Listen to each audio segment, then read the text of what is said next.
Okay, hello everyone. So today I'm testing a game I wrote. I don't really have a title. I think Marcher Lords and the Land of the Great Sky, maybe. But it's an idea I've had for a while to write a game that would be about the border warfare between the Ottomans and the Habsburgs. But I decided, since I have my fantasy setting that I sort of just came up with on the fly, I would test some of the concepts with this. So the general idea is that you have two players. So you have the Ferengi from the west. Now they've settled on this coastline behind the mountains. They've come to adventure and fight here, and the river is the dividing line between the Ferengi and the tribes in the big steppe here. And then our other side is the Barburi Empire. Now they have a frontier here, but in the game, so one player is a Barburi lord or prince, and he's sent out to the marches to kind of get the nomads and the frontier under control. And the other player is the Ferengi young lord who's just come from the west, and he is on the frontier to try and make a name for himself. So there's two layers to the game. So the first is that we have a strategic map, and I'll explain what these points are in a minute. So as you can see, I tried to draw a simplified, zoomed in version of the original map, just to show it. I didn't put in all the features. And then, so we have a strategic map, and then we have a tactical map. So both sides start with basically a settlement. So the Ferengi get a city, fortified small city, and they get villages, and that gives them certain resources. Now the Barburi lord, he gets a settlement. It's not fortified, and that generates certain resources. But he also has nomadic camps that he controls. So these generate different resources. But the basic idea is you move across the map. Now, if I had a more detailed map, it would have hexes or maybe just a plain old grid to measure movement. This situation, it's going to be a little more ad hoc just because I'm explaining this is just kind of a first draft type thing, proof of concept. But, you move across the map to take territory from the other player. And as you get territory, you get more resources, of course.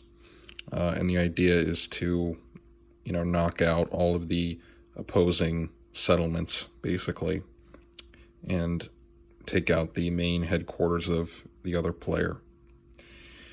And so you would move across the map. Once you meet, you fight on a tactical map. So this is just an example. Now, if I develop this further, the idea would be each tactical map would be basically in 4 quadrants, and you would generate the terrain randomly, and just to keep the game simple and moving, it would be each quadrant would have a random terrain piece or a random type of terrain, and it would be basically forest. So we have that there. Well, depending on which it is. So this is a village, and we'll talk about that in a minute. So we have, for a village, we have a forest, we have our buildings, We have wheat. I know I can only print black and white, so it's not really clear, but that's supposed to be like a wheat field. And we have grapes for wine, which is a resource in the game. And so this is the tactical map, and so you would basically roll off to generate this, and take turns setting up terrain until 4 elements were placed, kind of like DBA, I guess. So we have we have field, built up area, and vineyards, and we have a forest, and then this is just open ground. And to fight on the tactical map, I will go to the forces. So I came up with the 2 basic forces. So we have, these are supposed to be knights. So these are our Ferengi knights. They can only attack close combat. So they have a movement factor of 3, attack factor of 4. We have our Ferengi infantry. So they're kind of like jack of all trades. They can move, they can fire at a distance, and they can fight up close. But they're kind of middle grade troops.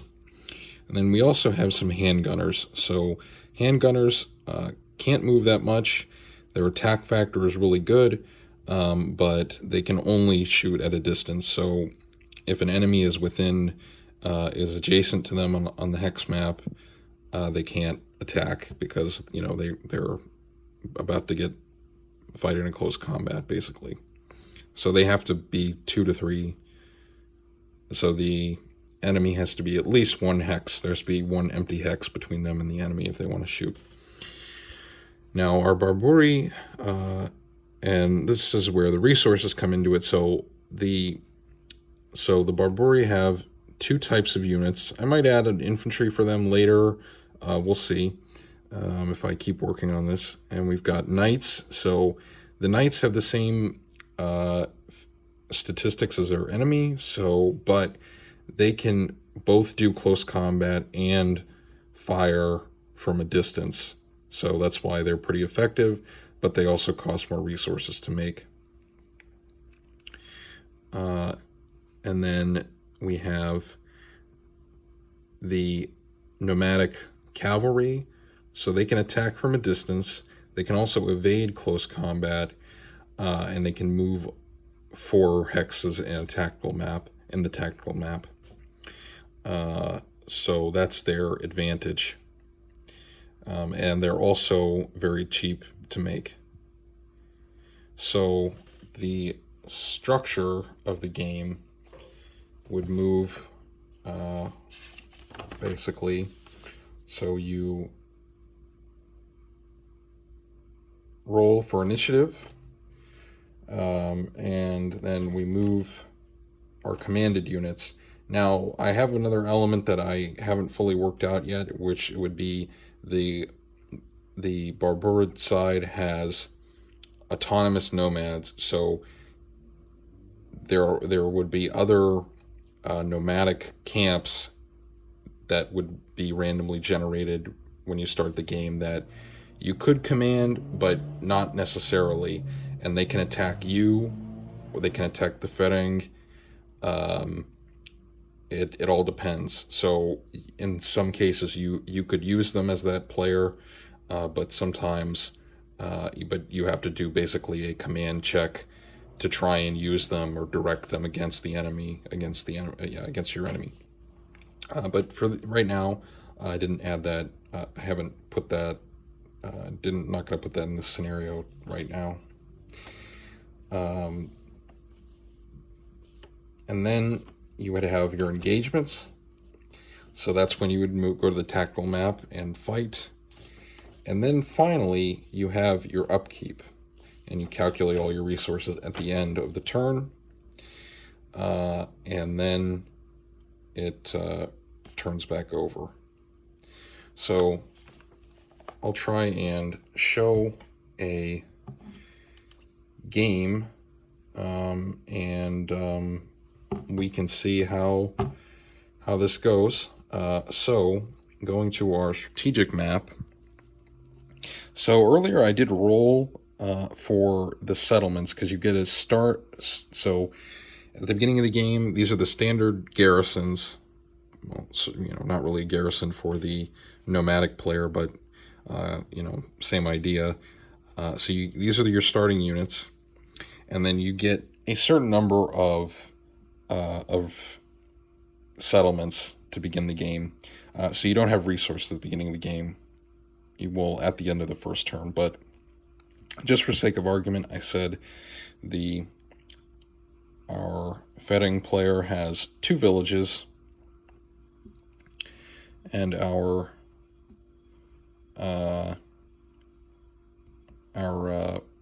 Barburid player has 3 camps. Now, the nomadic camps can move, so they can move like a unit during the strategic phase, but if they move sort of to evade an advancing attack, that means you don't roll them for resources at the end of the turn because they've been moving, so you can't get the resources from them.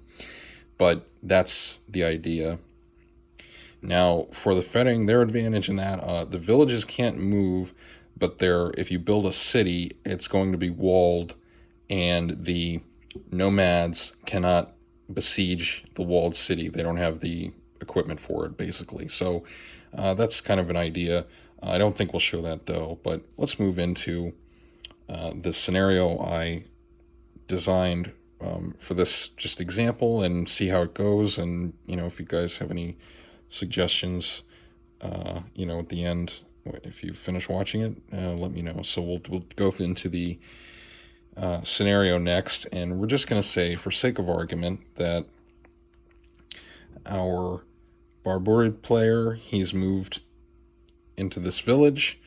Now, normally I don't think I would have, either side be able to move that far at the beginning of the game, but just again, for the sake of argument, he's attacked this village, so the Feting Lord has to move into and fight.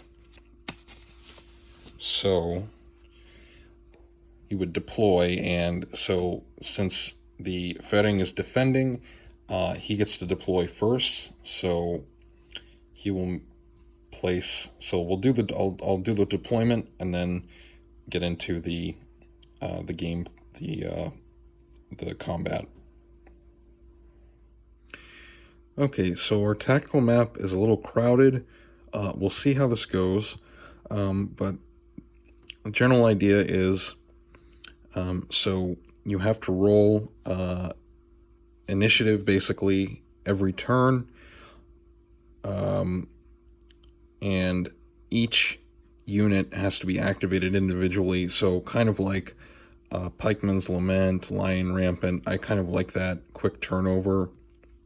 Except for my take on it, if the units are in a line or adjacent to each other, for a move order at least, you can't activate them in one line. So, for example, like these knights, I could activate them. Now, I'll get to how you activate in just a second. So I could activate them in a move order, and I could have them both move up 3 to be in contact with these guys, which they might do. Now these guys can also evade if they roll correctly.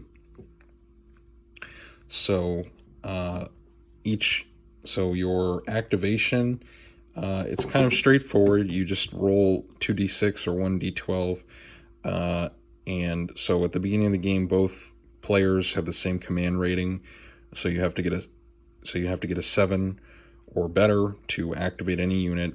I didn't get really granular with that. I just thought, that would probably be good enough. We'll see. So I think we'll roll off for initiative. So we'll roll for our Barburid player first, since they're attacking.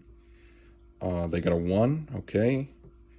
And our Feting player got a 4, so they're actually going to move first. So I think what we'll do now, if you move, you cannot shoot. So they can, if they move up just one, let's see, no, they have a range of 2. These guys have a range of 3, so they can move. They move 1, 2, yeah, see, they're just out of range. Okay, well, I think what we'll do is the knights will go ahead and activate as one, and so a 4, no activation. Okay, so that turns it over pretty quickly. So I think what we'll do is these knights are going to activate as one line. So let's nope, no act 2, no activation. Okay, maybe this won't be that exciting. We'll see. I was thinking about trying to do this, in my mind I wanted to do strategic map and then miniatures as the tactical map, but can't really do that with my resources right now, so just gonna do it this way. Man, this dice is rolling terribly, so no activation for the fetting. Okay, try this again. All right, 11. Okay, so these guys are going to make their move. They can move up 3. So let's go 1, 2, 3. 1, 2, 3. 1, 2, 3. Okay, so I apologize. I didn't get the scaling quite right. So I'll go from left to right. So this is going to be so I think they couldn't quite close. No, they could close. These two can close. Okay, so so this guy is going to do a distance attack because he can do that with his javelins, with his throwing javelins, and these guys are going to do close combat. So we'll go ahead and roll attacker here. 1 plus 4 is a 5. So 5 for the attacker. 3 plus 2, 5. So that goes to the defender, so he has to fall back 1. Same thing here. Attacker first. 2 plus 4. That's a 6. Another tie. Fall back. Okay, he's going to do a distance attack here. Now the barbarians can move and shoot. So I think I forgot to mention that. Foot cannot move and shoot, which just means these guys basically. So okay, so I'm going to do a shooting attack. 1 plus 4 is 5. And defender, basically just defending against the shooting. 7. Okay, so that means, according to my basic, okay, luckily this virtual dice roller I have. Okay, so defender won by 2. So that means these guys retreat 1, 2. Okay. All right, so they did their activation. So I think these guys are going to go ahead and try and move and shoot their bows at the infantry. So let's see if they activate. Nope, no activation. So back to the fitting. 7, okay, so I guess I should have declared. So 1, 2, 3. Now these knights do not have 1, 2, 3. Okay. So we'll resolve the close combat here. So attacker 3 plus 4, that's a 7. Defender. So they retreat 2. So he got a 5. So now, because he's on the edge of the board, he can't retreat 2. So he is routed. And this guy, 1, 2, and he's routed off the field. Okay. Now maybe as I'm playing this, I should probably add for the knights maybe some kind of like,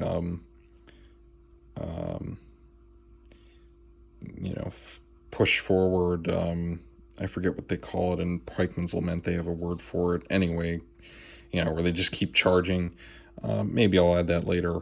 I don't know. But I'm kind of trying to strike a balance between having an interesting set of rules and keeping the game flowing. Okay, so that gives you an idea of the basic back and forth of the combat. Now I'm going to try and resolve the rest of the engagement, and then at the end, depending on the result, I'll show you what happens with the resources. Okay, so the Fetting infantry definitely took a punch, but the Barbarians took 50% losses, so this is going to be a defeat for them. Now their goal was to, if they captured the village, that would have been a win.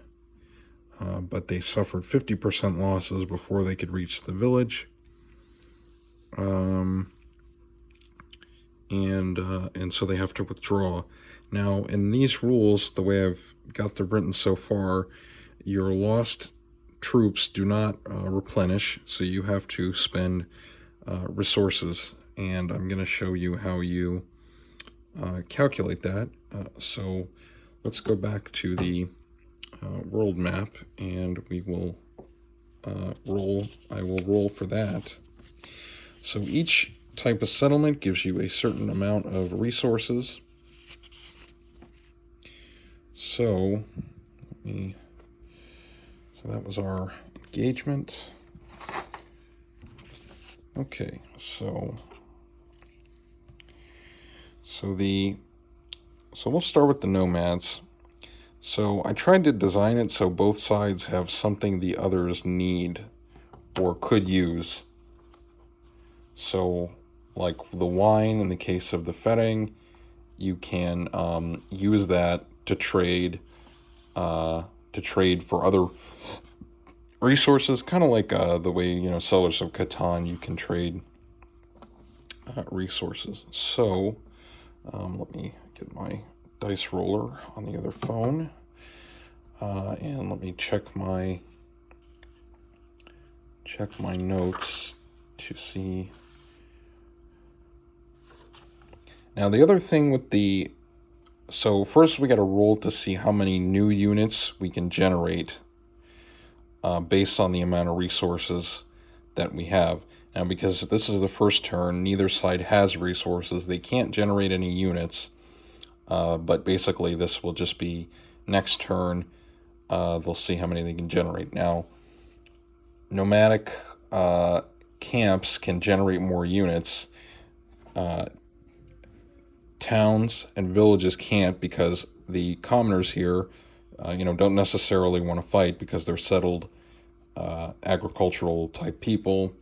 These guys want to fight more because they're kind of used to it. Okay, so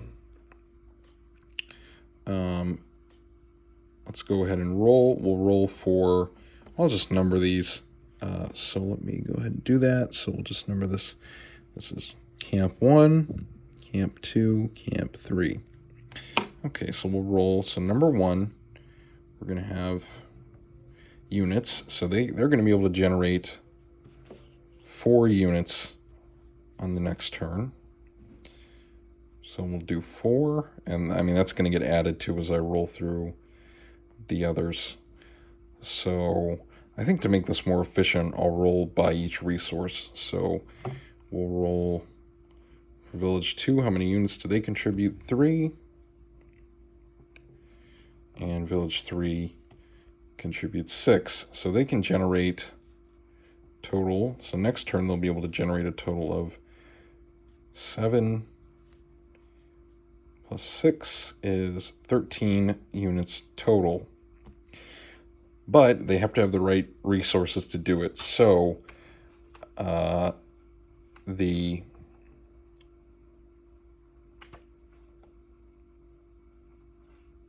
the nomadic camp generates.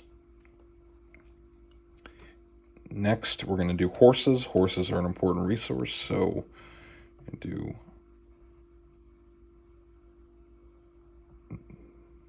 2 plus 2 is 4, so 8 horses.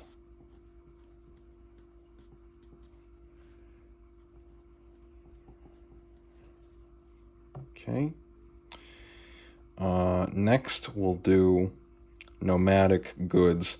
So I'm trying to keep the resources kind of abstract. So nomadic goods, what do I mean by that?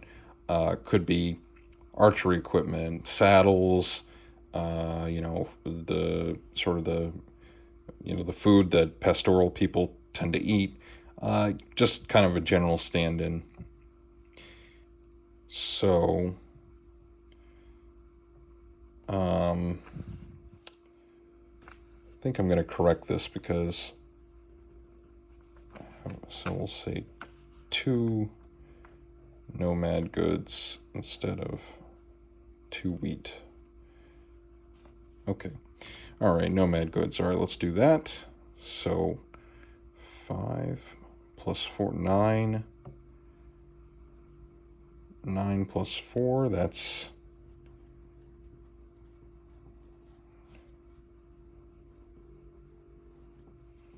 13. Okay, so now we have our resource pool for the nomads. So from this, the barbarians, so to make another nomadic archer, we need 1 horse and 2 nomad goods. So let's see. So we can make 6 units. So going into turn 2 in this hypothetical test scenario, so turn 2, they would be able to generate, generate 6 horse archers.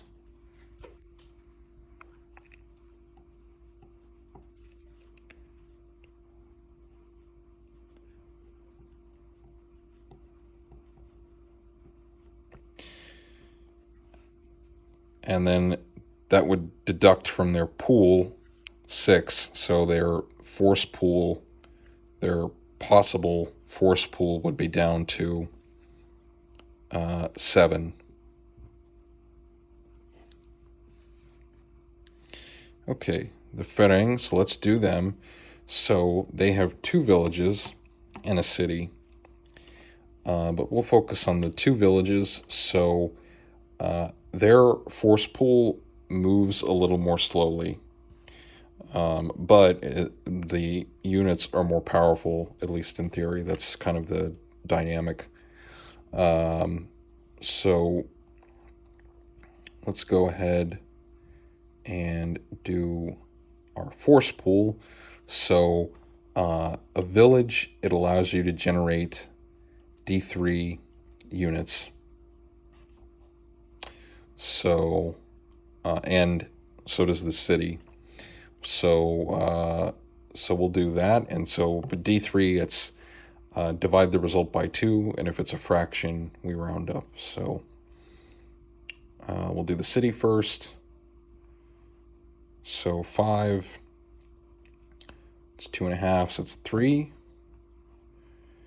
1 is 1, so that's 4. 6 is 3, so we have 7. So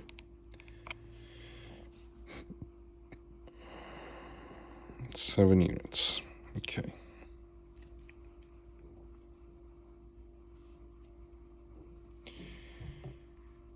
All right, and then we're going to go through the resources. So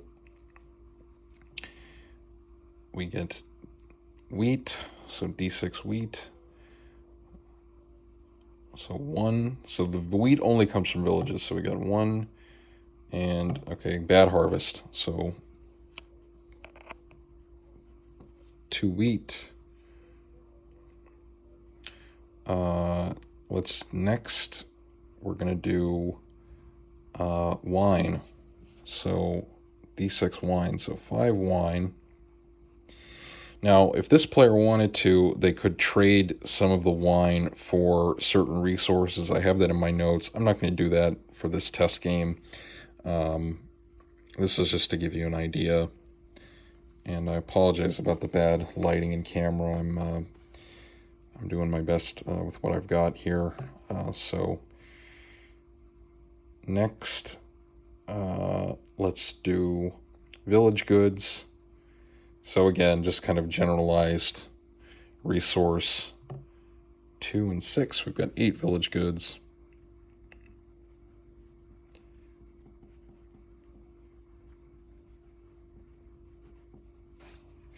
And finally, because we have 1 city for the Fetting player, we get a certain amount of D6 city goods. So 5 city goods.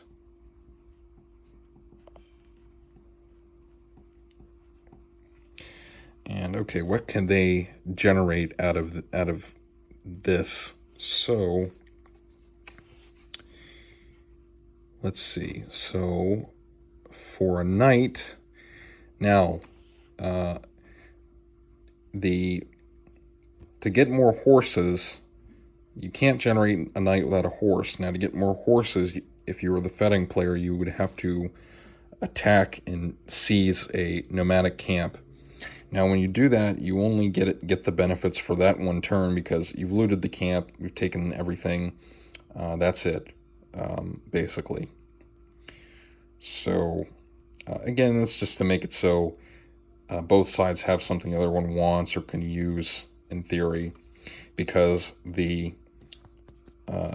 this player cannot generate city goods unless they take a Fetting fortified city, or seize it basically.